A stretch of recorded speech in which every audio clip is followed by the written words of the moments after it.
have to decide the vertical and horizontal air circulation so that we can save a lot of electricity, make use of the daylight, and as well as the natural ventilation.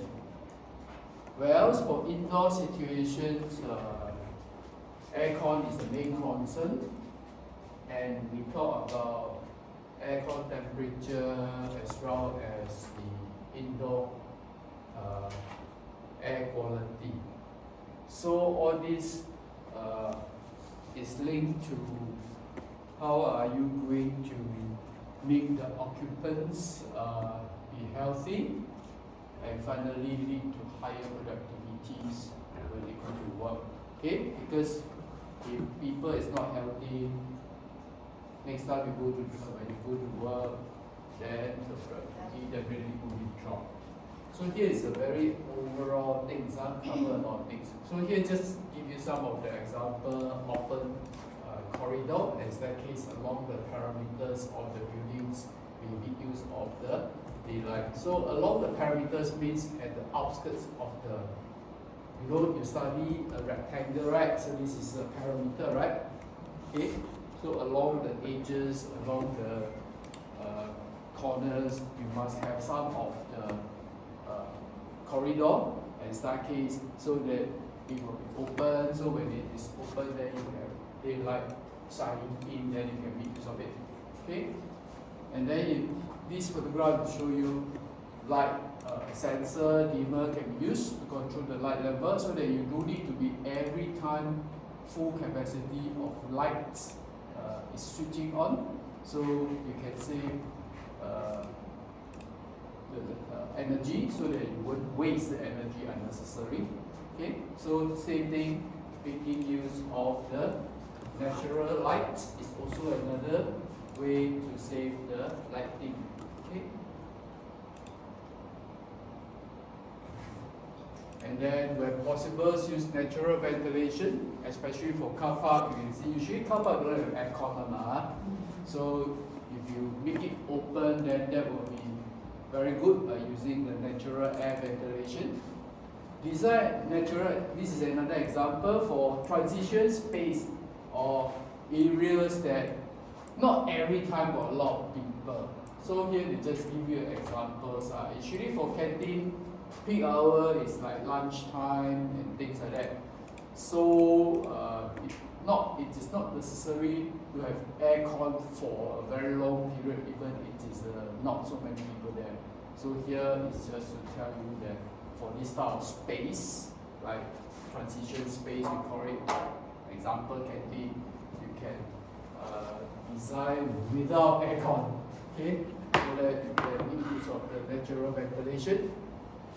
But nowadays our building, food court is getting more and more popular, and everywhere also got aircon for canteen. Sometimes it depends on the commercial patterns. Usually they are not that stupid, right? Because they want to have aircon so that people find it comfortable, then come in and eat. Definitely must have data shows that even like aircon all the while, the people I still have sufficient people to come in and buy things from me. So this is what the commercial viewpoint you do it that way.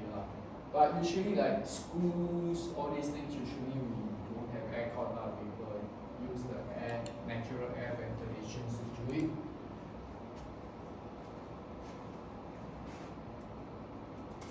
I think Singapore school also don't have aircon lah.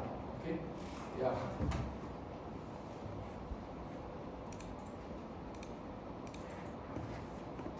Here is also another picture to show you natural ventilation on the open courtyard. So this open courtyard is very important, right? It's quite commonly seen, right? Outside you will have landscaping and then there is all open air. So when it comes to open, then you are making use of the air ventilation. There is no aircon involved. And then design the natural ventilation for covered linkway or link bridges with cross ventilation opening. here you can see that if you need to have, sometimes you need to have a link, right? So-called covered linkway, right? Then they may have a tendency that if all this is not open, then the air inside will be very stagnant, right?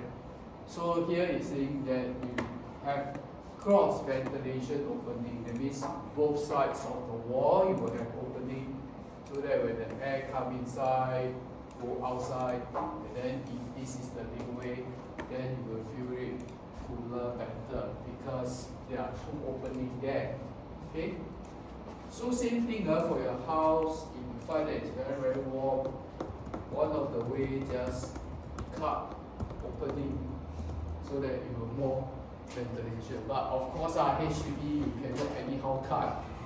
But let's say for private houses, one way to cut some window, some door, so that the ventilations will be better, and then you won't feel that hot. That's for private houses. HDB cannot, you cannot anyhow cut, because all these are under government control.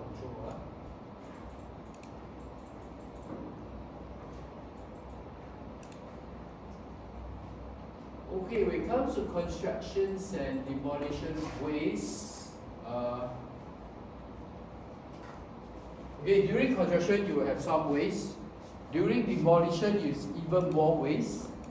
But nowadays, if you talk about built by precast or PPPC, PPPC is pre-fabricate, pre-finished construction, volumetric construction, right? So you would not have much of the waste on site. This is talk about if it is cast in situ, and of course demolition, you have a lot of waste, right? So these are the materials that result from the construction, alternations or demolitions of buildings and other structures. So always you will see this type of waste. It consists of a mixture of hard core. So usually sometimes when you see a word down there, hard core, is a general word, right? Something that is hard, and then concrete, masonry, brick, tiles, all these are, you can call them as hardcore, right? Reinforcement bar, right?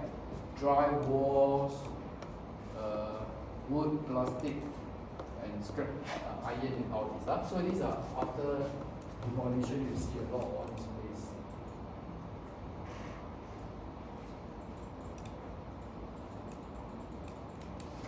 So vital that the waste is properly managed and sorted out on site. So you must do a good housekeeping for those things that, like, if you all mess it up, then it's very difficult for you to sort out. Why you want to sort it out? Because after sorting out, like for example, these are all steel, you can go for what? All the steel, all the waste for steel. How to throw? Don't throw. You can recycle them. Alright? And all this hardcore and all this, sometimes you can use it for some of the foundation, because before you pour concrete to do a structures, right? Some of the ground level you can do a hard pack, hardcore to do some compaction and then fill up with this waste for the foundation. That is under the concrete structures. That's inside the so-called the ground, right inside the soil. And then you also know that aggregate can be recycled, so you can, but it's quite tedious to get the aggregate out from the concrete and then not recycle, reuse it, right? Aggregate cannot be recycled, so you just take out the aggregate from the waste concrete and then reuse it. But a bit tough because it's quite difficult to make it like that, and then it's not so wise. They will calculate, hey, I just get a new one, then I can save a lot of time and all these things. So not many people will use this sort of things, but in theory wise, you can reuse all these aggregate, and even you can make the man-made aggregate, right? Remember we say man-made aggregate, because aggregate basically they are the rock. Okay, so you can make it. Basically, it's the clay plus some of the industry waste, metal waste, and then you just make them and then you do a man-made aggregate. Waste can be sorted, it can be challenged, and to appropriate recycling facilities, like for example the so-called steel for further processing into usable products. Okay, example of the construction and demolish usage are what? Recycle concrete aggregate, right?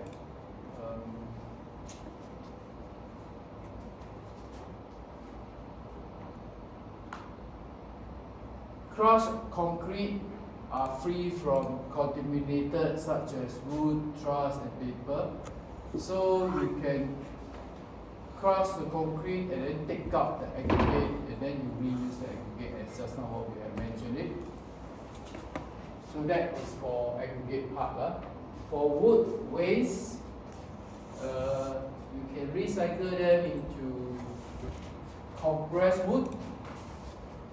See, all these are the chips and the fiber, so it's very easy for you to use glue, right? As well we say that, and then you compress them into another timber product. Remember, we said timber product, not timber. Timber by itself comes from the tree trunk, and then you break them into fibers and so-called chips.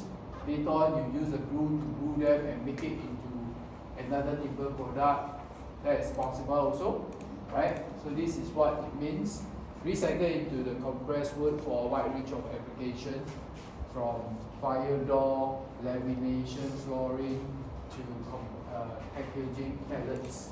Okay, so all this you can make it into the recycled products and things like that.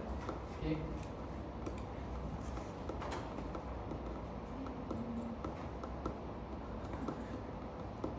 Wood waste can be converted to wood waste. That's why I say the timber product with enhanced property. So, product is important because if you don't have a product, that is referring to the processed timber product that is not the original tree trunk. If you talk about the timber by itself, then that is the tree trunk. Okay. This process involves sharing the wood waste into chips, mixing the chips with binder. Binder is always talking about the resins, talking about the glue to be compressed and then mold under high heat and pressure to become useful product. Okay, so this is what we talk about timber process product.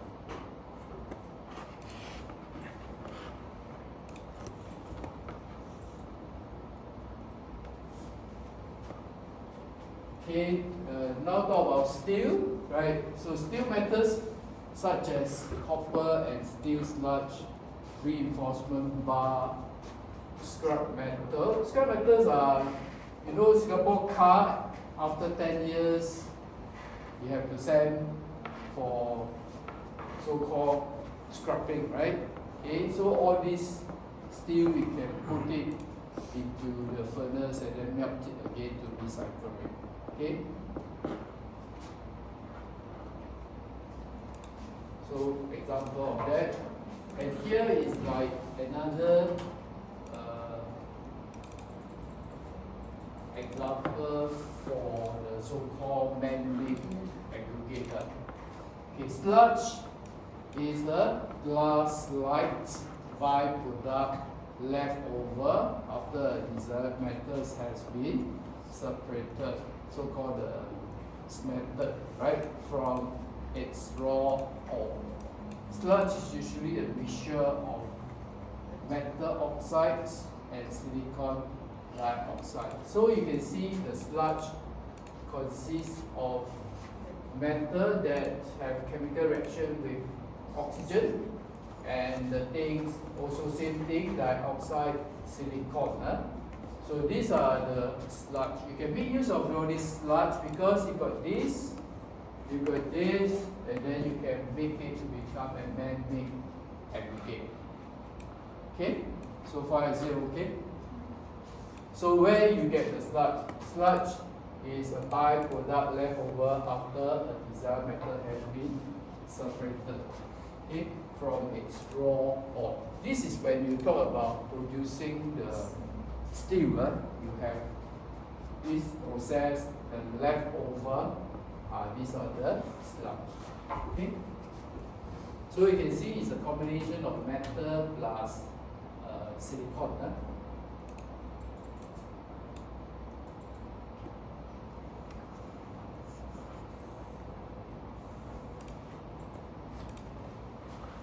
So that is the portion set. Down here we have things you can see here, aggregate, which is man-made. Okay?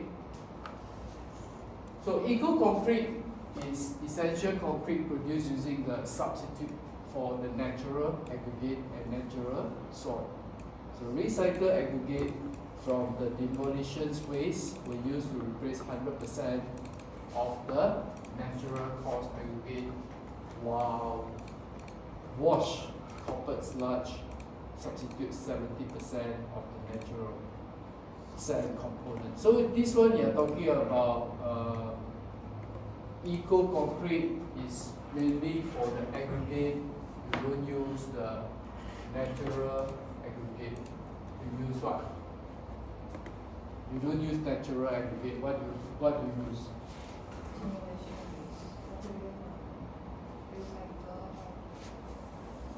You use what? Recycled aggregate. And then for sand? For sand, you will use the 70% will get replaced by washed copper sludge. Understand? Here. So it is so-called the eco-concrete will be the recycled aggregate plus the washed copper sludge. And then the replacement, how many percent? All these, of course, it depends on the study of the research. And then they find that 70% may be the maximum. And maybe the results, it cannot be the same as the ordinary kind of concrete, because all these material is already replaced. So they are all, in this case, so far the research is still not so advanced. So that's why we don't use it for structural use. We will use it for non-structural, like for example what? For example, pavement for the pedestrian in the park connection. So usually some of the areas that usually in the park because you don't have vehicles so usually a pedestrian just walk on it. So those kind of concrete, you can use the recycled aggregate as well as the so-called the waste copper sludge, so-called the eco-concrete can no problem, but structure still quite challenging. Understand? So here just show you the photograph, that the slump test comparison for normal concrete versus eco-concrete. So normal concrete 125 slump, eco-concrete 100. So means what? Workability? Higher or lower? Equal is lower. Okay, equal concrete, the workability is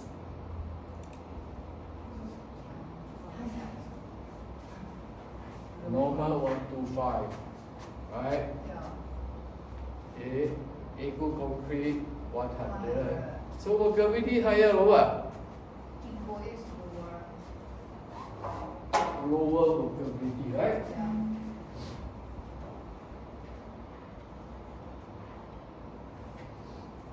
Okay, here they come back again to the washed copper sludge. So these are commonly used in the eco-concrete for non-structural work such as ramp, low wall. So just now I give you the examples of the pedestrian pavement, ramp, and low wall. All these can be classified as non-structural work.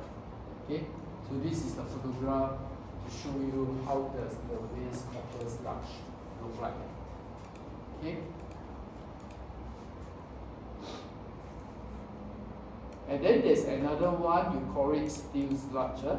Used as road surface to give better rust resistance and mechanical stability, thereby making the wear cost very cost of road more durable. So this one, it makes it with this bituminous material so that you will make the wear cost more durable. Remember what is wearing cost? Wearing cost is on the top surface of the pavement, right? That you take care of the draining off of the drain water plus waterproofing water purposes, as well as enhance safety precaution, right? Remember, that is a wearing cost. So you want to make it more durable, you can mix it with the steel sludge. So this is what it means for the green materials. Okay?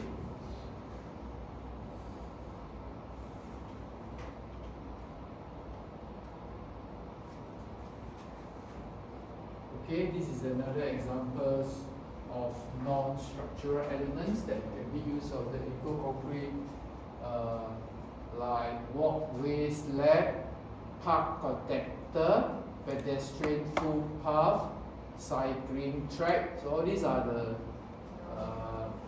structures that not so heavily taking loads. Okay? So actually this sort of thing is very, that's why I say that it depends on the research. If the research is very matured, then maybe 10 years, 20 years later, it should be as good as, or maybe can replace some of the road, like an ordinary concrete like that, to take the strength. But nowadays, the advancements still not really that kind of very good performance. And after that, also got a lot of things follow up, workers, processing this kind of concrete, is it cost saving or not, that kind of things. So it will be very complicated things, but it's just to say that in theory you can make eco concrete. Okay?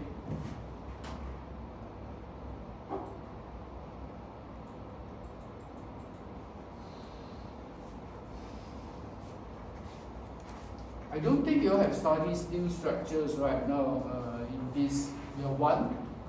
So here is just to tell you the key difference between the concrete-based constructions and sustainable construction. So why I say steel structures is because steel structures is the example of sustainable construction. For concrete-based, strictly speaking, is not so sustainable. Why? Why concrete-based is not so sustainable? Well, the steel structure is very sustainable. Why you can say things like that? Because steel can be recycled. Alright? Concrete is quite difficult because you still use cement, you still use concrete. You still use aggregate natural. Because based on the traditional method, all these things is very easily processing, and then the costing also not really that kind of expensive. So that's why people will still stick to this kind of methods. Okay. So here is just to give you a comparison between the concrete-based construction and the steel construction. Maybe you just imagine the steel construction as a sustainable. Of course, here we talk about dry construction, same, right? Talking about drywall and things like that. Okay, so just a comparison for cost itself. Concrete base actually is less costing. You see, that's the reason why it's still very attractive, because concrete is very easily available, and then they still can perform, so they are less costly. And then for steel, it will increase overall construction by 2 to 3% compared to concrete-based construction. So for costing itself, the steel is more expensive. Okay. So that's why you can see in the developing country, you hardly see steel structures. Actually, you just see concrete structures, right? Because steel is more expensive. Okay? Speed of construction. What do you think? Which one faster? Steel. Steel faster. Why steel faster? Read from there. Why steel faster? Generally able to complete earlier using steel. Oh, they never give you the reason. Okay, they will be faster than the concrete. Concrete slow in construction, need times for formwork, reinforcement work, concrete strength building, curing, and then removing of formwork. So indirectly here tell you the answer already, right? Because if you want to go for concrete structure, you go through all these procedure, right? Take time, right? Next one, one whole steel section, bring up, connect, that's it. Very fast. Okay? So steel structure is very fast. So there's a reason why here again to tell you to improve productivity is always mingling about the procedures. If you have come up with a product, you need to take so many procedures, take so long to finish, then it's not productive. Alright? So one way is to bring the steel construction in, that will be more productive. But let's say that you compare this one with the PPVC, so what is the difference? PPVC. PPVC still concrete based, but it's precast, right? We say it's prefab, pre-finish, volumetric construction. But just for the PPVC itself, you just hoist a whole panel, whole module up, and then you connect. The module itself is just like a box like that.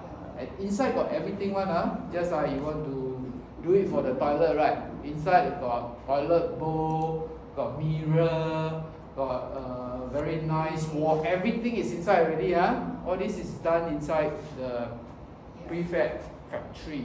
Alright? So that is the concept of PPVC. But for the wall itself, for the floor, for the roof, all this can be a combination of concrete or steel. So you will be surprised, the PPVC module, it can be the wall, all these things, they can be made of steel one. So it depends on how you want to decide. You want to use a steel or you want to use a concrete, right? But anyway, for PPVC, this type of things, I would say that you don't need to do it, but you can simplify and do it fast and more organized. Do it in where? Do it in factory. They are the individual identity by itself. So you can just work with it very fast. Unlike the normal in situ, you have to wait for people to erect the formwork or finish already. Then you have to wait for the worker to come in and lay the bar. Then after that, pour the concrete. After pouring the concrete, you have to do the curing. After curing, then you have to take out the formwork. All this done on site is very, very troublesome. Okay, so this is what we want PPVC. But here is just to do a comparison between the concrete and the steel structure, and then as what I say, that steel structure definitely is faster. Okay. So steel structure is considered as sustainable because they are making use of the steel. And the next one is manpower, labor intensive, less labor use, saving of 20 to 30%. Okay, so you can see that the construction method linked with the workers. Okay, and then for steel structure you need less workers. But to build by steel and to build by concrete, the worker skill level is different, right? So all these all are also very important. You just cannot anyhow just say, okay, this one you shift to this method. Then the worker cannot support, then you also cannot do anything. Alright? So that's the reason why we say productivity including training. Right? That means that the worker got to be competent enough to do the job. So how to make them competent? Of course, job experience, but let's say you don't talk about the job experience first. The basic one is training must be there. You must go for the course, this course, that course, so that if they pass for it, then we say that they are competent, right? And in Singapore, we are trying to go through the system of not everything just 100% right, then pass, consider pass or fail. We want to go have a competent base, which is very tied into procedure-wise and things like that. So the interviewer will interview, one by one to know whether they are really competent by asking those very procedure-based kind of things rather than all the theories and things like that. So anyway, that's the way how we change up.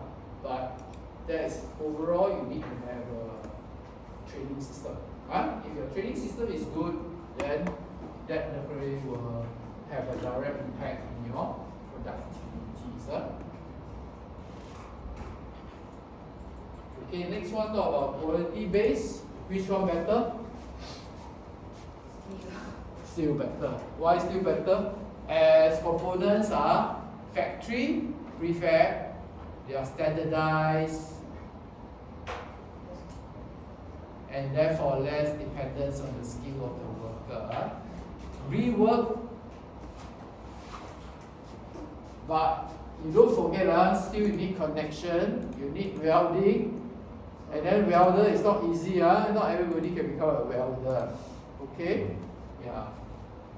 So for construction-based structure, right, rework and rectification more common as it is more dependent on the skill of the worker. So as long as rework, re-rectify, you have to make good to the defects, then you will need to have more manpower, spend more time to do the rework. You know what is rework? It's not productive. You are not making a new thing.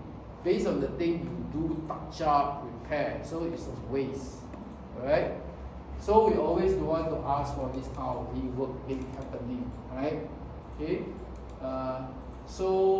Because it's a concrete base, so just because of all those procedures involved, there's a high tendencies that the final concrete product you need to have rework, okay, and rectified. So still got less of this problem because everything is done in the factory concern. And factory, as why I say that it's very organized, right? You can see that how factory work, there will be a production line, right? Then they have many stations, right? So comes to this station, you will do this thing specialized, then after that go to the other station, you will do this, another station you will do that. So the production line is very small and very well organized and controlled. So definitely the quality is much better. On-site is very live operating one, right? Today I have heard people come here and do the form work, and then you have to come to the site and really do the form work and things like that. So what happens if suddenly got some incident, then you have to call the worker away or this and that, then it becomes very organized and very waste time, right? You waste a lot of time. So everything controlled in factory will be very fast. So that's the reason why PPC is encouraged, because PPC are very factory based, right? Next one, sustainability. So, you understand what it means? For concrete base, demolishing waste from concrete building not reusable for building structures. It's quite difficult because that's why I say that concrete is, remember, once you make a concrete, you cannot take out the cement, all these things, right? It's already hardened form already, so no way. That's why I say that maybe sometimes you can take the aggregate and recycle it, but usually it's not so commonly practiced and quite tough. So definitely it will be, people will say, okay, I don't use this, then I just want to use the new aggregate to do it. Okay? For steel elements are highly recyclable material. This one will repeat again, with over 50% of the steel currently being produced from scrap. Alright?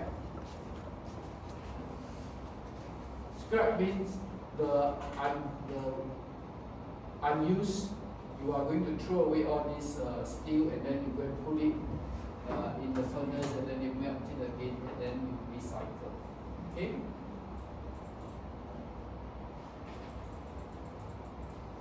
So in terms of aesthetic view, which one better? Everything steel.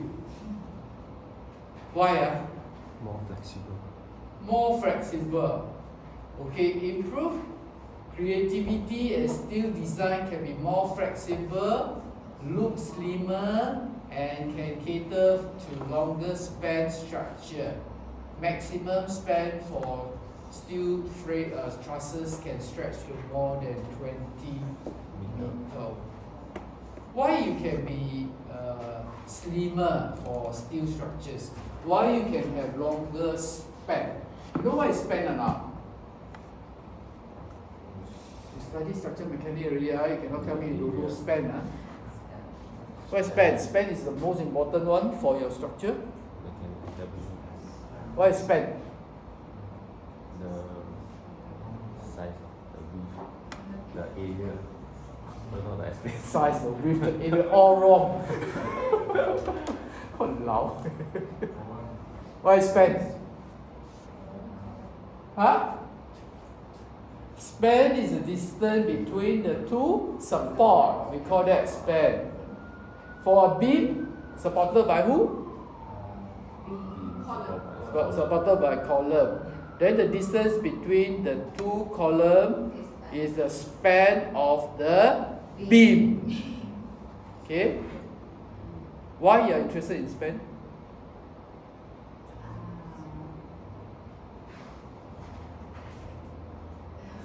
Very far, very near. What is the difference? Aiyo, you study structural mechanics already, now you don't know? It involves a bending moment and shear force. Long span? More bending. Why more bending?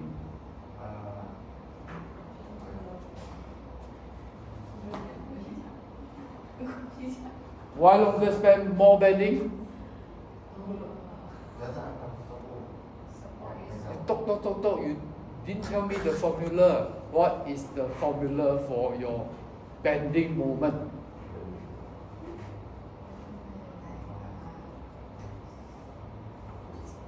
Aiyo. You don't talk about area first, You talk about the bending moment formula. What is bending moment formula? Huh?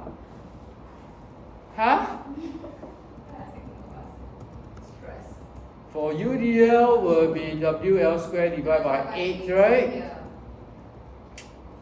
So the formula can tell you what? L squared. Not length, span. Yeah. So L squared, WL squared divided by 8. You just look at the span itself, you will churn out L squared. No? That means that if 4 meter, then 4 squared is 16. If it is 5 meter, then it becomes 25, So you can see the span is very, very important. Just a little bit increase only, they can have an end effect of L squared. And then you put it inside the formula, the bending moment becomes very high. Understand? Can not? So that is span. Aiyo.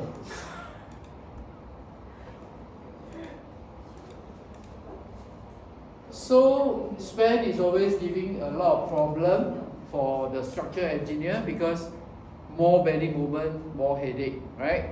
Architect like to have big span. Why?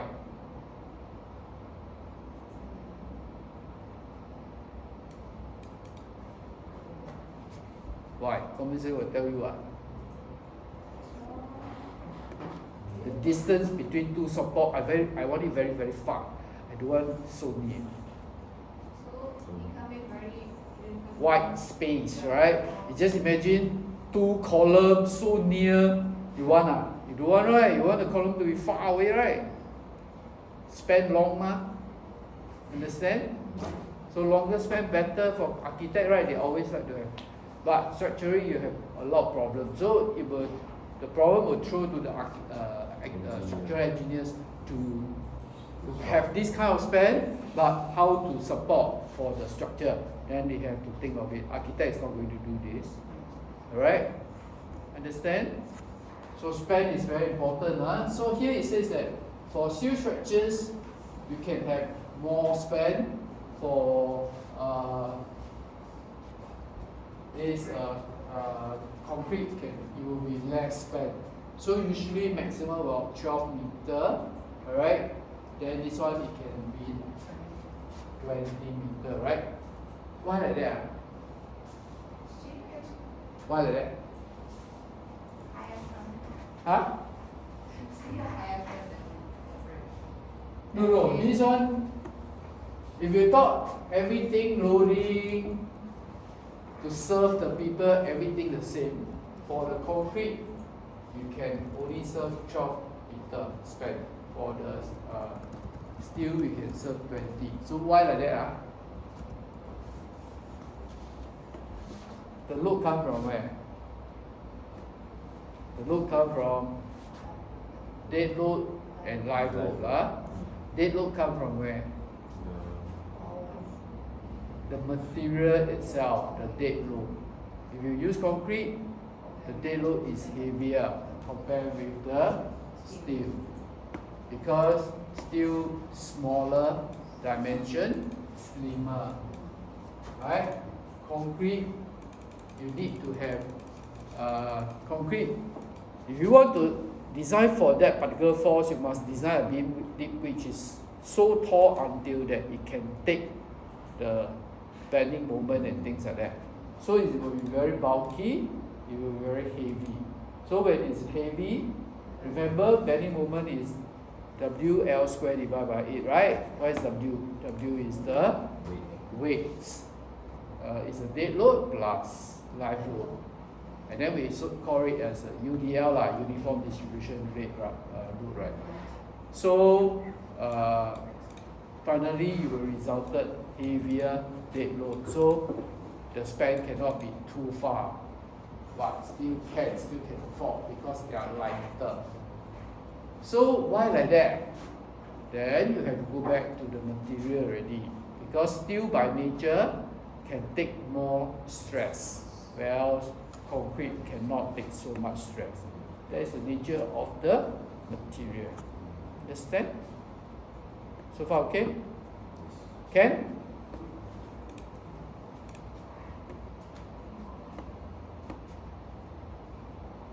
So if you use concrete, you will need to have a taller beam, the floor you design will have a thicker floor. All this will result in more loads coming in. Then your span definitely will be shorter, so that the concrete will be able to handle. Whereas for steel, because the nature of the steel is they can take more stress, so a slimmer dimension will be able to sustain, and then they finally can take more span. Okay? How about the weights? Steel has higher strength to weight, so it's related. You can see I said the material you use the steel they can take higher stress. Actually, that's referring to this. It has a higher strength to weight ratio. That means that with a smaller weight, they can have that kind of sufficient strength to take the stress.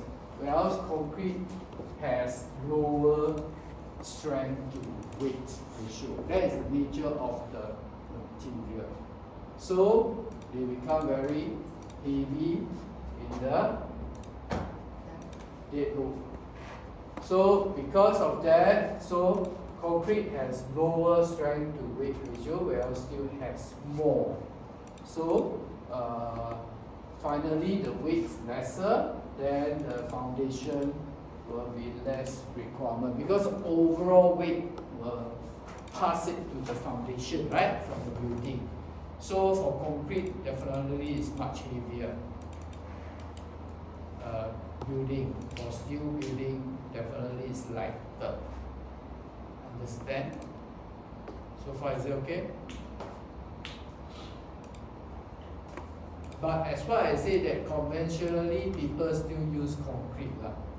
That's the reason why in the developing country, I think Myanmar, you hardly see steel structure lah. Usually it's all concrete structures. They are very conventional, and people is already so familiar with it already, and then they will just use it. Because as far as cost concern, although down here they say what more costly or less costly? Down here, cost.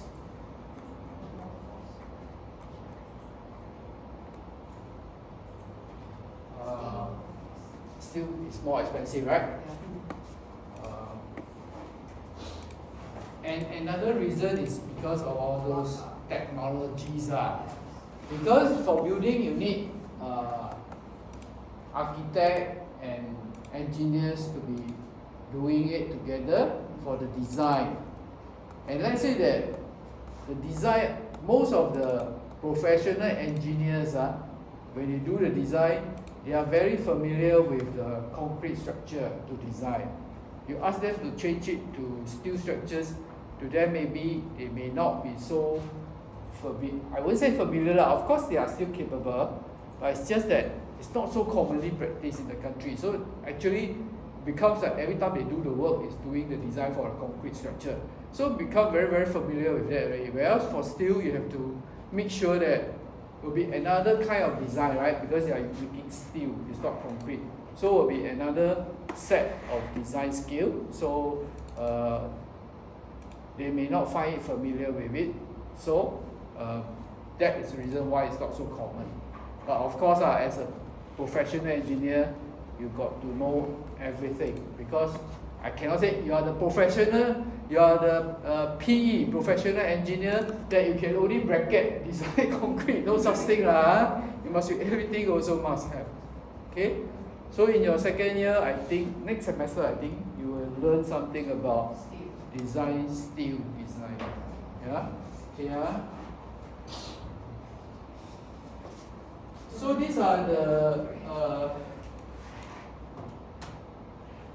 basically it's concrete with compare concrete to the steel design, to the steel, not say concrete building to the steel building, which one is more sustainable. Of course, steel is much more sustainable.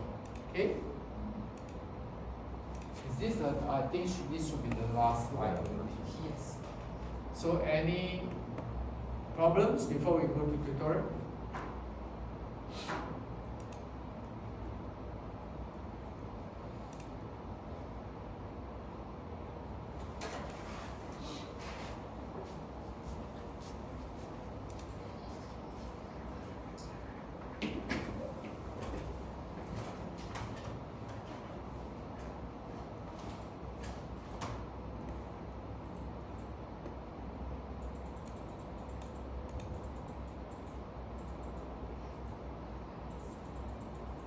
So nowadays we always talk about sustainable. Let's say that you talk about environmental sustainability, right? So every time you look at the news, people talk about what? sustainable. Every time you see news, right? Minister, all these things, talk about sustainable environment, right? So it's talking about what? Always talk about what? Huh? It's talking about the whole world, not just only building only, build the building only, not just only like that, still got whole world thing, sustainable. What is that? What is the main thing they mention for the sustainable environment?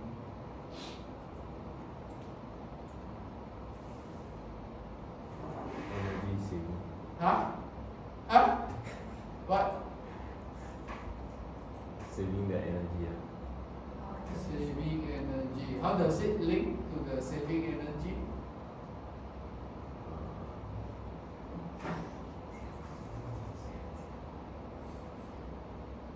That's part of it, but the main one still not yet mentioned. The main one not yet mentioned. You don't watch all this kind of news, they were talking about sustainable for the whole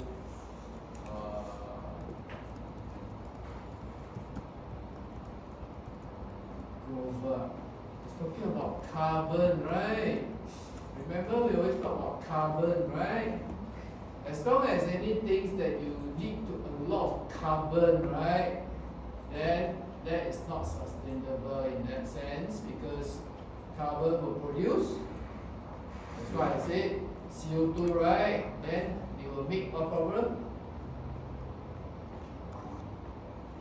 Whole world temperature will go high, right?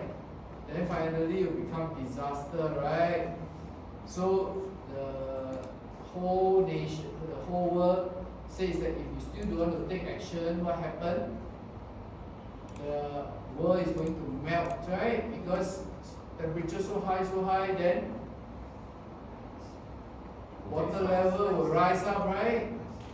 And then all the city will be flooded, and people also cannot live, carry on, right? Because the temperature so high, especially old people will die, right? So it will be a disaster. Understand? And a lot of things come from where? Come from the discharge of all this CO2, right? So, for example, aeroplane. If you use a normal petrol, if you use a normal fuel, then you will emit a lot of CO2, right? So now you also have that kind of target, right?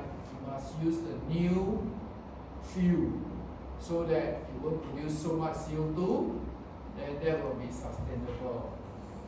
But if you talk about sustainable, it will become quite a pressure for the company. Yeah. Why?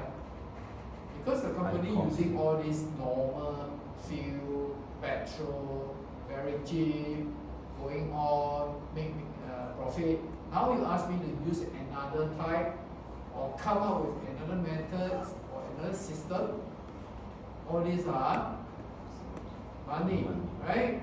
And then whether the new procedure, all these things, you have to get used to it. It's not easy. So they're always talking about the carbon footprint, the carbon you left over. The less, the more sustainable. So now you always talk about all this carbon calculation. There's a way to calculate how much carbon you're going to produce. And then that is very, very bad to the environment. So nowadays, all the sustainable is always talking about things like that. So Singapore now is going for this sustainable environment. So it's always led by Ministry of Environment, right? They must always have come up with initiative and incentive or whatsoever to make sure that nowadays people practice all these less carbon kind of activities. Okay. Of course, I can get all this data from where? From Google, right? That's even more comprehensive things. Okay? Here got any website to go inside? The lecture notes here? Have?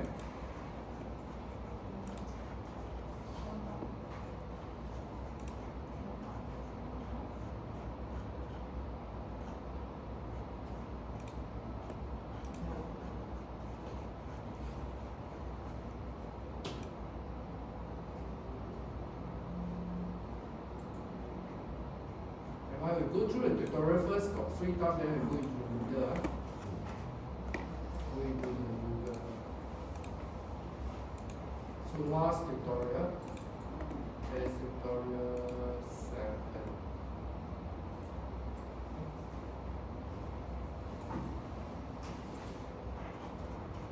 So any questions about the lecture? No?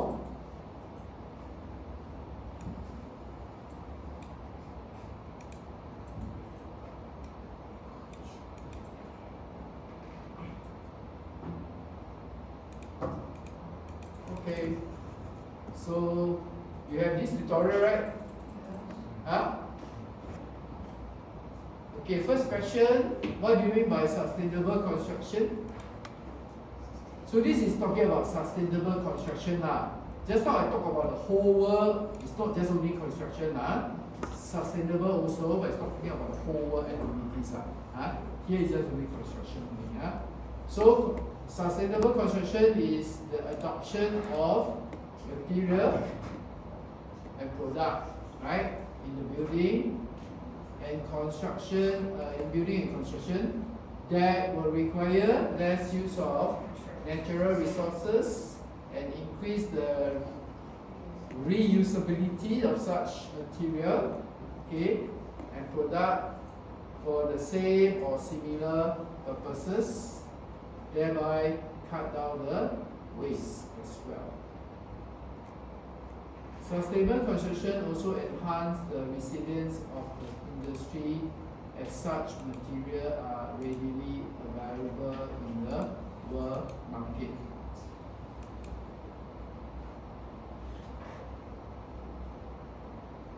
But here material are available in the world market, it can be referring to the green material. Is it okay? The green material. What is resilient?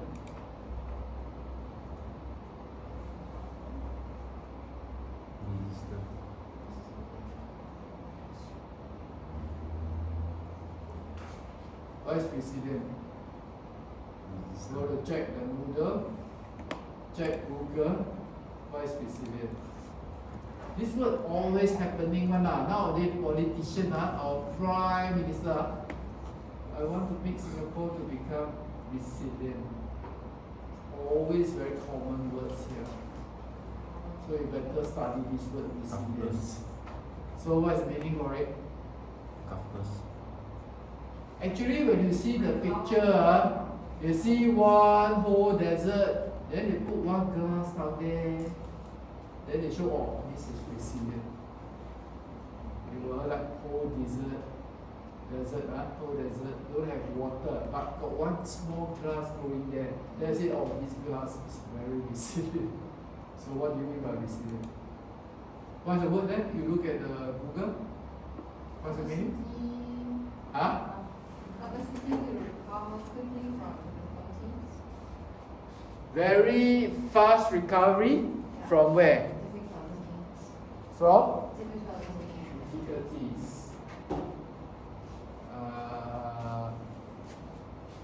So it's always talking about you will face this problem, then become a challenge. So you must overcome this challenge and then solve the problem and come back to the living case. So that is resilience. So that's why you say that fast recovery from the difficulties. What is the difficulties here? Resources get used up so fast, the earth temperature going so high, all these are the difficulties. Understand?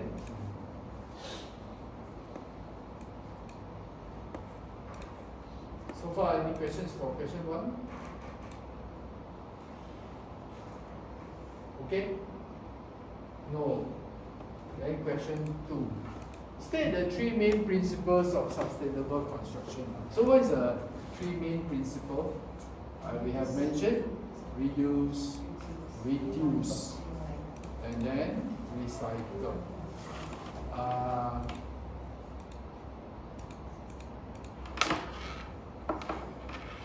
I thought the hierarchy is a bit not so right? So if you answer this type of question, can you, based on the hierarchy, the easiest one to do, and then more difficult one, and then the most difficult one. So can you change the sequence of this? Which one is the easiest one? Which one? Easy. Reuse, reduce, recycle. Which one is the easiest one? Huh? Reduce. So can you change the 2 sequence here? Yeah, reduce, reuse, recycle. That kind of hierarchy. Understand? Here. In short, we call it what? 3R, right? Every commonly seen everywhere, right? Need only 2 types of material for sustainable construction. Okay, first material is what? Steel or other metals or glass and fabricated parts that using the combination of this as well as recycled substitutes for concrete are examples of the sustainable construction. So if you don't use concrete, you use other things to substitute, then that will be the material for sustainable construction. Okay?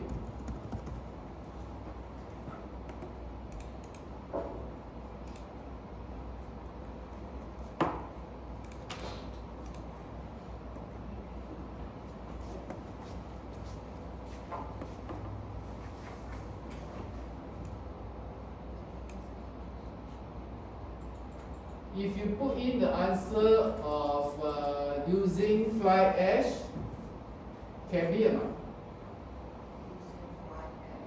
Yeah. Although fly ash still belong to concrete lah, but you cut down the use of cement, then it's considered as sustainable because you don't use so much cement, right? Cement produce what? When you want to produce cement, you will have a lot of what? Huh? You have a lot of byproducts, CO2. So I do what? So it's very, very sustainable one if you use the fly ash to replace cement. Yeah? Because it linked with just now what we said, right? Nowadays people talk about sustainable carbon and all these things.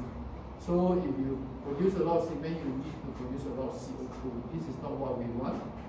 They also encourage you not to eat a lot of meat, cow, right? Because the beef are the animals that will emit a lot of CO2, right? So every time they will just say that try to cut down on all this kind of meat consumption, right? Rather than eat more of the vegetarian. Okay, if you strictly speaking, that's also possible because as long as you have too many animals that involve, then you have a lot of CO2 produced. Okay.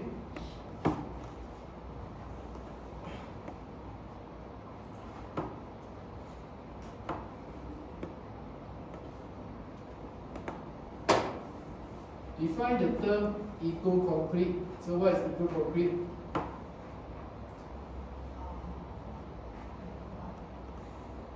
At least 50% of aggregate are replaced by recycled materials. Okay? What are the recycled materials? Sludge, what?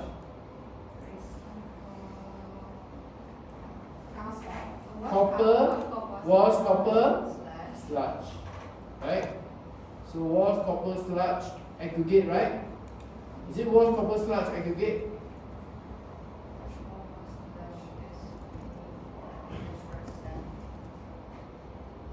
Just now we said was copper, sludge. This is the material, is a green man-made material for aggregate. Yeah, for aggregate. So make a new aggregate. So this aggregate is green aggregate. So that is made from washed copper sludge. Right? Okay?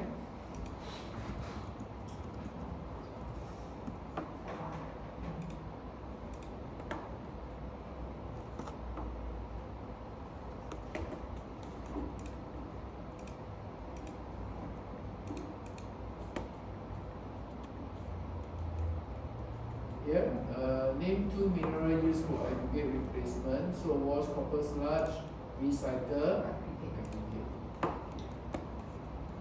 Recycle aggregate not so easily practiced. So these are more commonly practiced for wash copper sludge. Okay.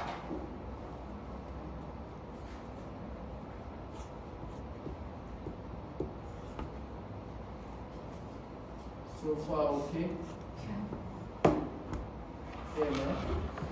Question 4. How can the construction industry cut down the dependencies on concrete?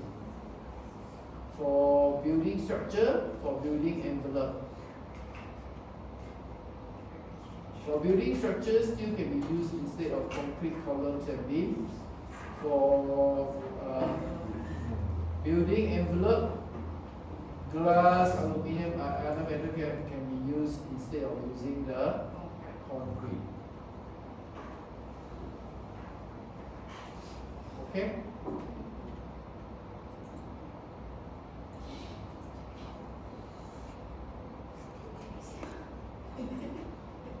So basically is try not to use too much concrete but this is so-called theory but when it comes to actual practice, because of the difficulties of getting new material, because of the costing and all these things, because in this world all parties are making money, right? So sometimes this sort of thing you need to push, the government have to push. If not, people don't care because I stay here, the most is 90 years on the earth.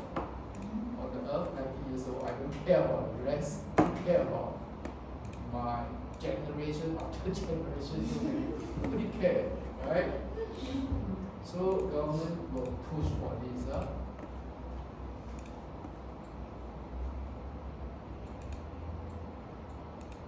Okay, that is the tutorial you have.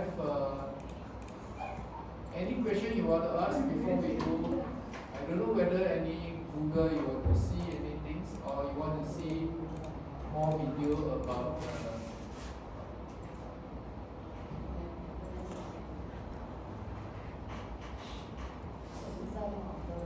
wash copper sludge.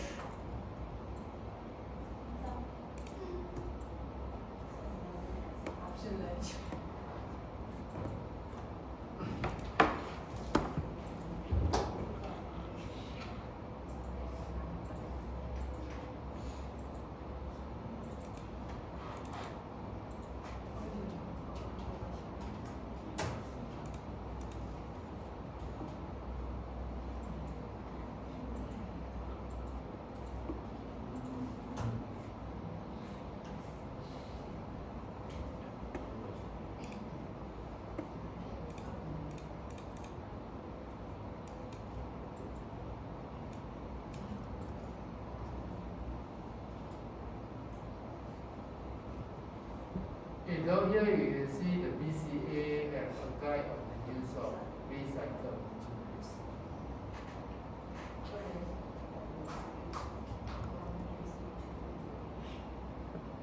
so it's easily available. So you just go inside and see. Okay?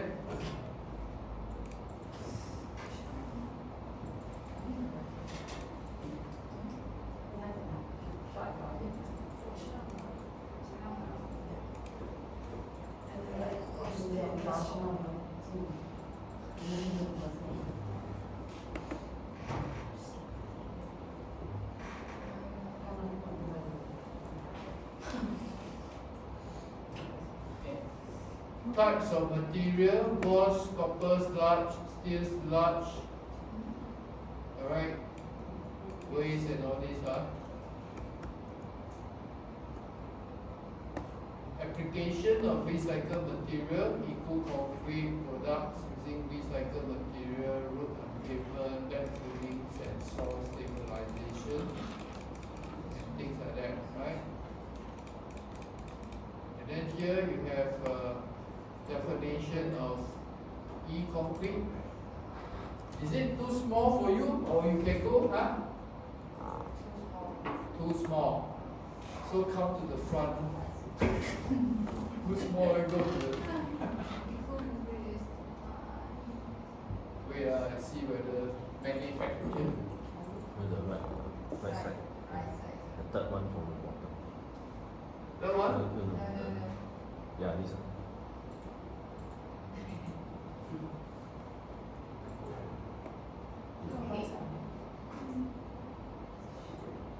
This stupid thing I want to get rid of it how I just check out. I think the tools are on top. Shift it up. You cannot shift it. The left side got one tools. Tools? Also cannot. I quickly through the give me a bigger screen now. But anyway, smaller. Okay, can see Yeah. Okay, these are the eco-concrete. Okay, eco-concrete is defined as a concrete with at least 50% by mass of the copy from here on.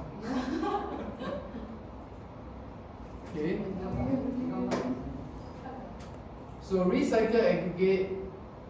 What is recycle? RA, recycle aggregate. Aggregate results from the processing of the inorganic material previously used in the construction.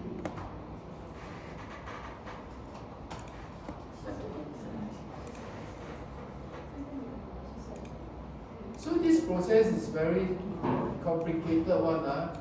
Used in construction previously one. So that one is that the previous one, the concrete, you go and go through a process and then take out this so-called aggregate. So the process is very difficult, right? Recycle concrete aggregate. Recycle aggregate comprising principle of the crushed concrete. You know what is crushed concrete? You crush it, Yeah. okay, then you can see the aggregate inside, right?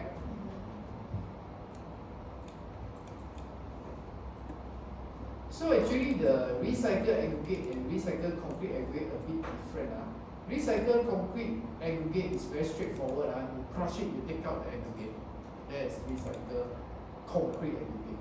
Recycled aggregate is very complicated one. You have to go through a chemical process of inorganic materials of the previous concrete. So these are more complicated one. Recycled aggregate.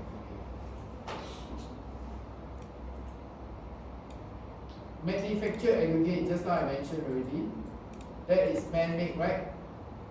Correct? So aggregate of mineral or mineral result from a organic process involve thermal or other modification. It means that as far as I say that basically you mix the clay plus others. It can be sludge also, like the washed copper sludge, right? And clay, mix them together, and then you heat it up, okay? And then after that you cool it down, then you become aggregate. So those are the man-made aggregate. Okay. So you just see how troublesome it is. You have to go through all these things to get a man-made aggregate. You need time, you need manpower, you need expertise and all these things. So shortcut, people still get it from the natural aggregate, right? Structural what? So okay lah, all these things you go inside and see, huh? Is it okay?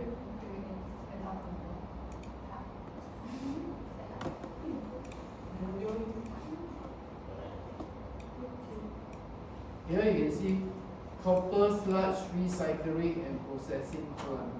Okay, the washed copper sludge. Yeah, finally you can see all these are the washed copper sludge.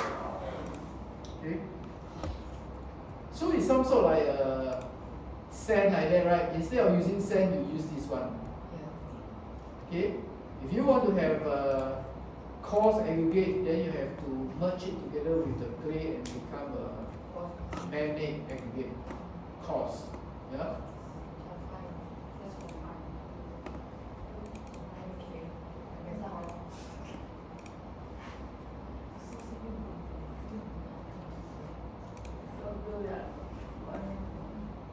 Okay, washed copper sludge. You read more lah. Inside got a lot of things for you to read lah. Wow. A lot huh?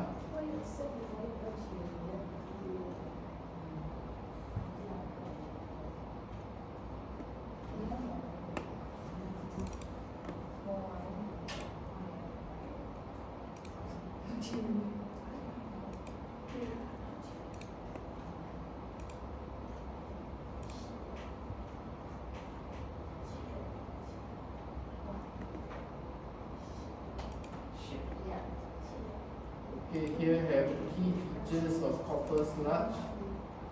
Okay, what's so important? What's so good point about copper sludge? All these are the good point of that. Steel sludge is another one.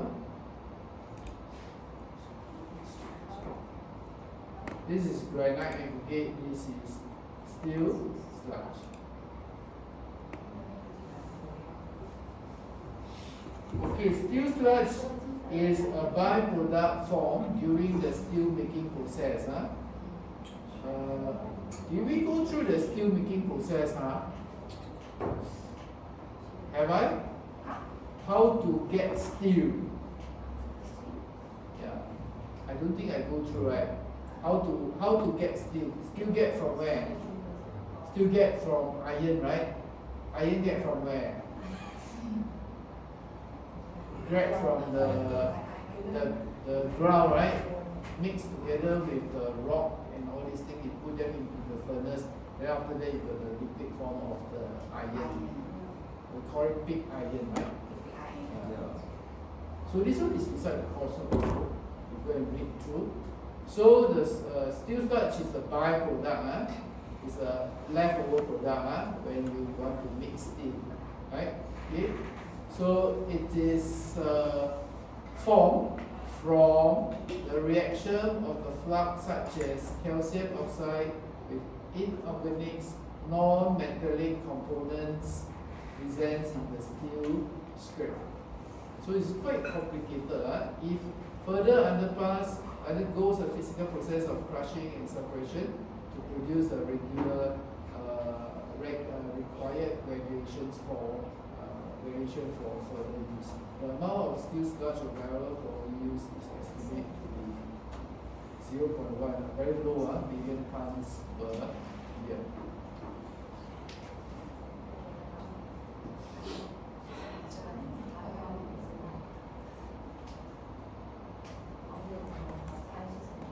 So the key features of the steel sludge, you can see all these are the good things. Some of them are very chemical inclined. Okay. Approved for use as coarse aggregate for asphalt road work. Okay, so for the bituminous material, you can use this steel sludge instead of coarse aggregate. Okay.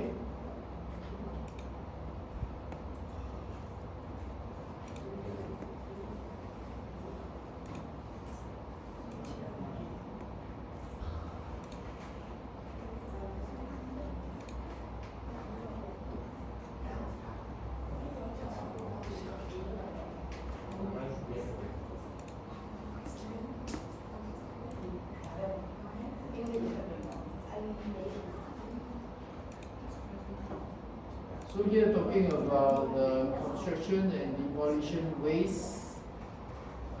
So there are some descriptions on all this.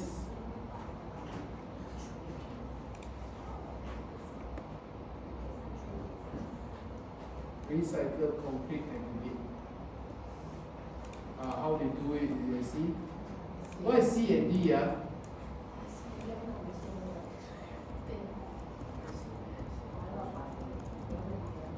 Why C and D?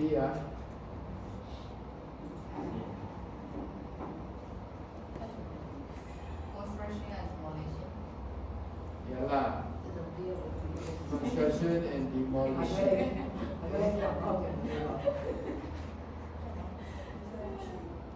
So construction and demolition waste go to the primary crushing and removal of the ferrous material, matters.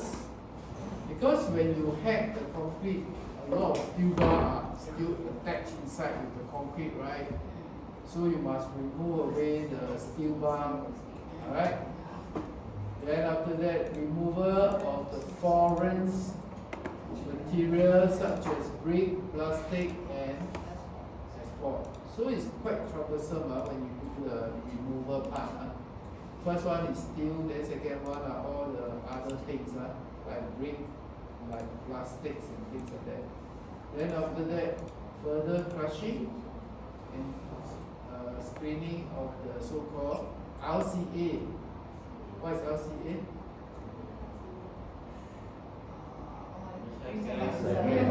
Recycle concrete aggregate, right? In various sizes and then become aggregate. So these are the so-called recycle concrete aggregate. And then you do it for the normal purposes of the various applications.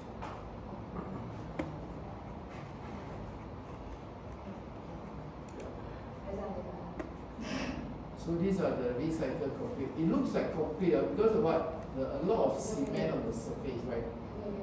So it's not like ordinary, but more or less, they are, no matter how, they are still aggregate under.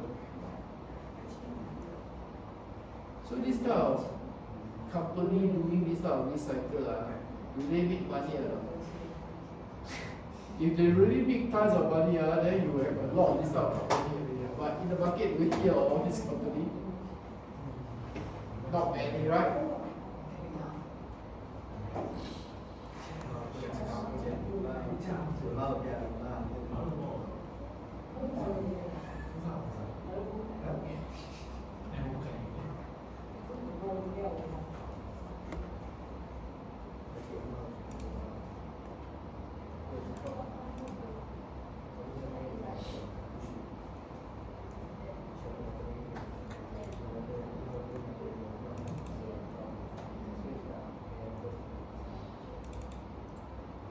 You can see if you use the recycled concrete aggregate, in terms of concrete mix design, adjustment of water cement ratio may be necessary to achieve zero. So these are the things that you have to follow up with a lot of technical skill really.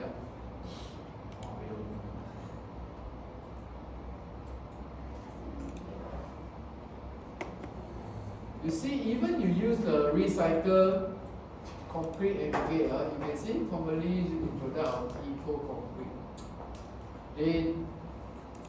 The use of RCA may be considered subject to BCA approval, and then the consultant should contact BCA.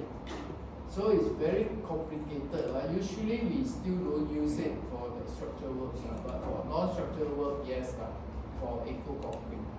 Understand? Road work, LTA.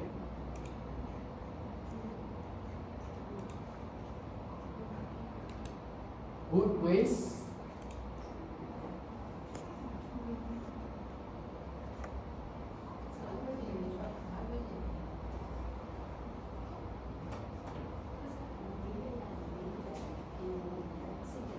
Treating the wood waste, remove the metal portion, any steel or whatsoever, then you can dry the chip, then after that you press it into the timber product. So it's basically all the timber, processed timber product.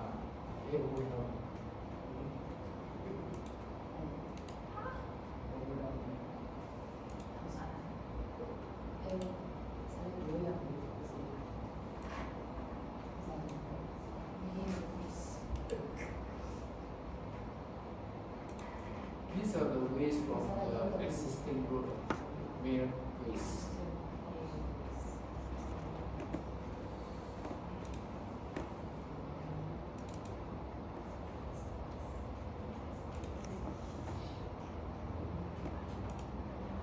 Okay, here, incineration bottom ash. For what? Yeah. IBA.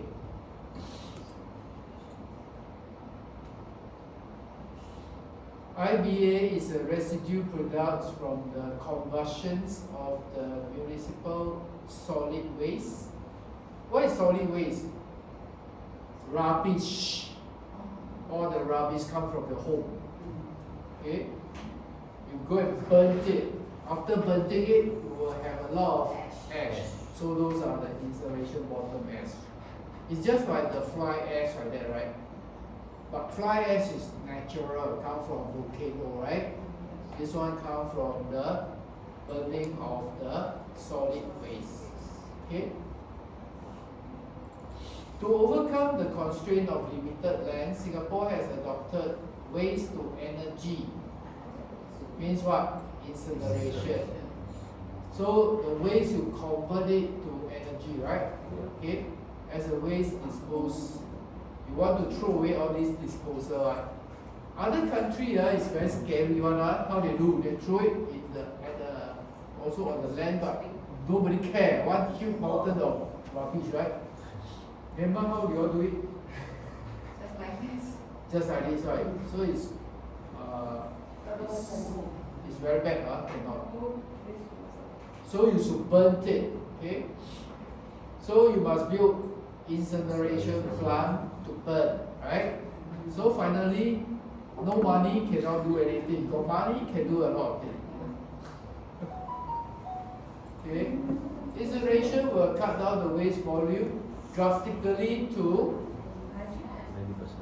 90%. No, a lot. So the ensuring insulation ash thus occupies only 10% of the landfill space need.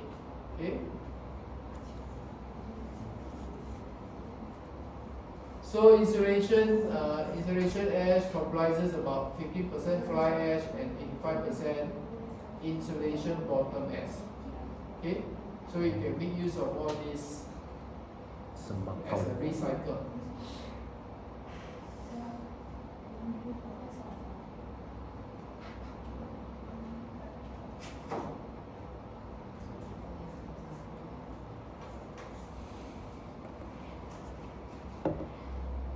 So you can do a man-made aggregate. Okay. You can make aggregate one. Okay.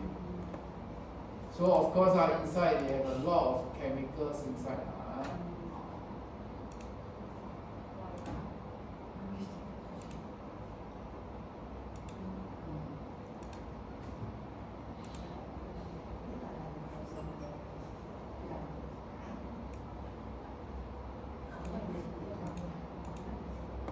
So to make the aggregate, silicon is very important. You must have silicon, right? You know how to make aggregate. Okay.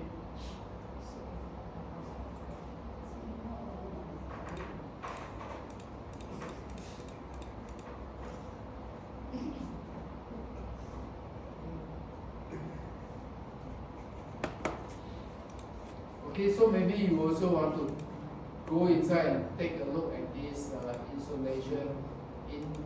incineration bottom ash. That is also one of the green materials. Understand? You can make aggregate. As well as landfill. Okay.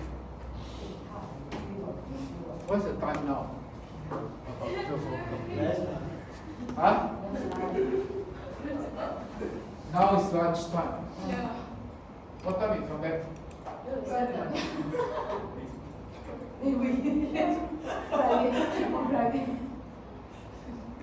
You want to make it a day, then don't need to come back and see. See, we got other things to then you dismiss early lah, never mind. Okay, the other things are drag material. What do you mean by drag material? These are offshore one, right? They go to the very deep sea, right? Then they drag out the bottom sand or clay under the sea, right? These are the drag material, right? Okay. So the excavated material can be classified into four. It can have good earth, soft clay, or contaminated material. So all these one you get it from the sea, right? All the materials.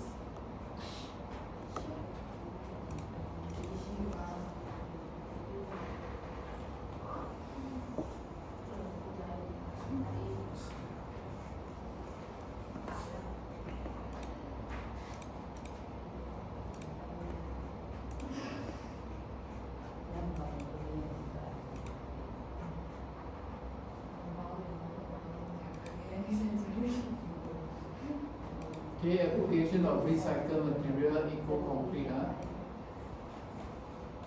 So this one, see also copy from here one, right?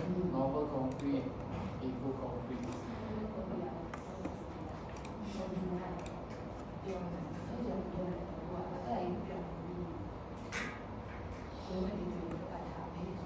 Eco-concrete is mainly used for non-structural application. It can be used to replace conventional mix for example, lean concrete. So all these also, lean concrete, apron slab, all these are not so structurally heavy, non-suspended slabs.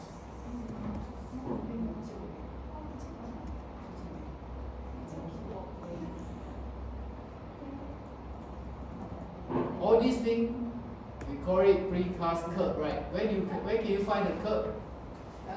Roadside. Roadside curb, right? Yeah. When you see the roadside, always got curb, right? You see the picture, you will know, right? It's a curb, right? The roadside curb. That's roadside curb, okay? Okay, you can use this one as a precast concrete. One of the product is precast curb, right? Open drain, right? Why you call it open drain? Because it's a U shape, right? So you just place it on the ground, then the drain is a U shape, right? But Singapore, we don't encourage open. Why? You fall down, trip over. Dangerous. Not true. Okay lah, if you talk about safety, people will fall into the drain easily, but the main purpose is to cover it. Why you cover it? Then you increase extra land already, right? Okay, covered drain. Usually Singapore are all covered drain. That's why sometimes we walk underneath this drain, especially at the roadside. Okay, the standard is like that one. Road for traffic, then after that there's a turf area, right? Yes. So that turf area, the glass, all these things, end part will come inside. If you anyhow grow the grass, they say no, you must grow cow grass. Yeah. Then what is cow grass? The grass Cow that the cow eat one must have 3 leaves come out together one. You cannot have one long one, then all the small tiny leaf one. No, you must have a 3 one shot, then very flat one, then very thick one. That is cow grass. Cow. Then you go to the movie and see okay. So all these are the specifications you have to fulfill with ag park. Okay.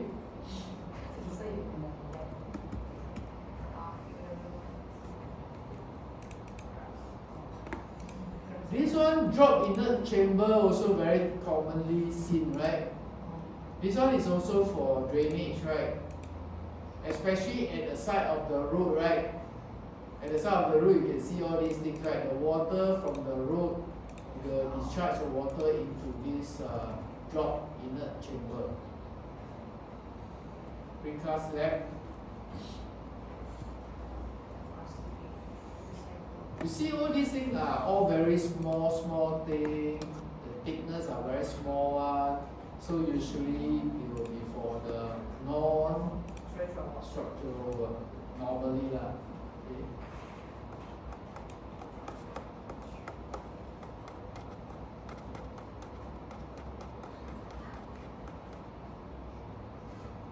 Like all these are concrete paver and residential area. All these are the areas that you don't have very heavy vehicles on so you can make use for this non-structural, right?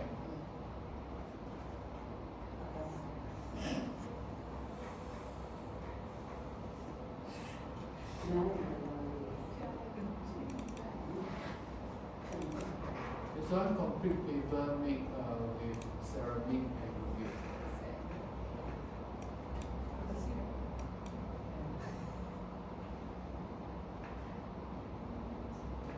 Concrete drop.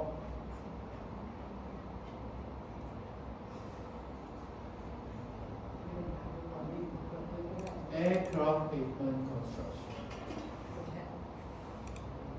Taxiway, not for aircraft. Aircraft no way, aircraft too heavy. Taxiway.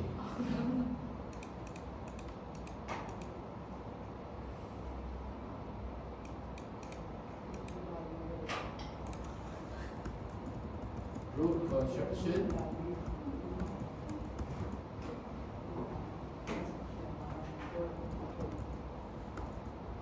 You see for the road construction you can see all this.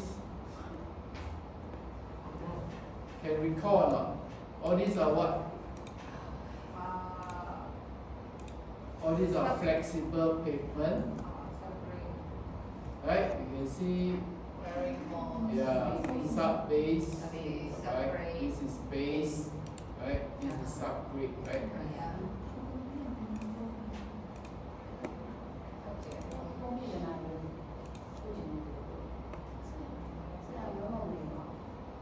So we will be interested in the wearing course, so the top part. So down here it says that we are using the what?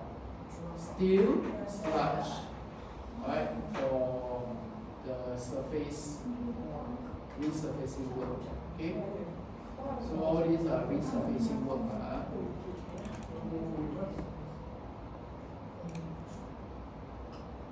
It's basically you mix the steel sludge that is of aggregate, man-made aggregate plus bitumen. Then that becomes asphalt concrete.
got some extra things like green mark related information. In Singapore, we also got such thing as the green mark scheme. So green mark related, under the green mark scheme, projects specifying the use of sustainable construction material or environmental friendly product certified under the Singapore Green Label Scheme will be awarded points.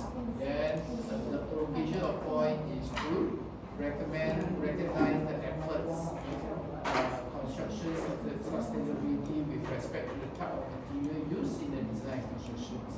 So green mark also got recognize things like using the green materials. Okay?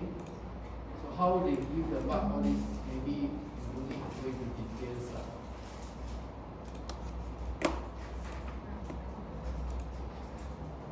Okay, now here they say what? Sustainable construction.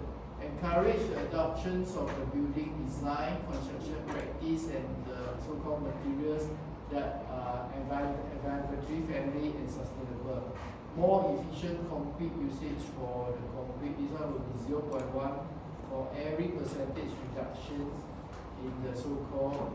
But all these are the very technical things where you may not need to know, but you must just need there are such scheme for green mark scheme.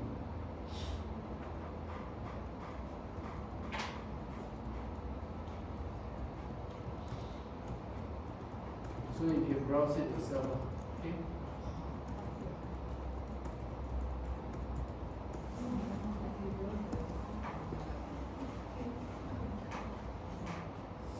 A lot. Okay.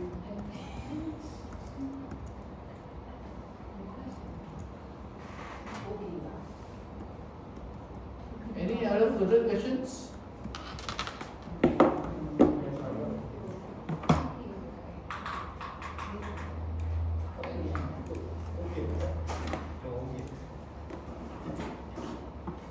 So in the website you can see a lot of all these things.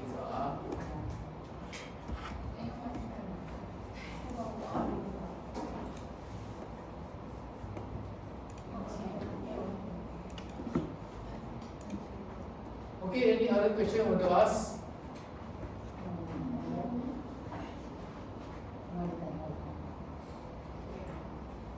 Okay, don't have then you want to call it a day? Okay, call it a day then.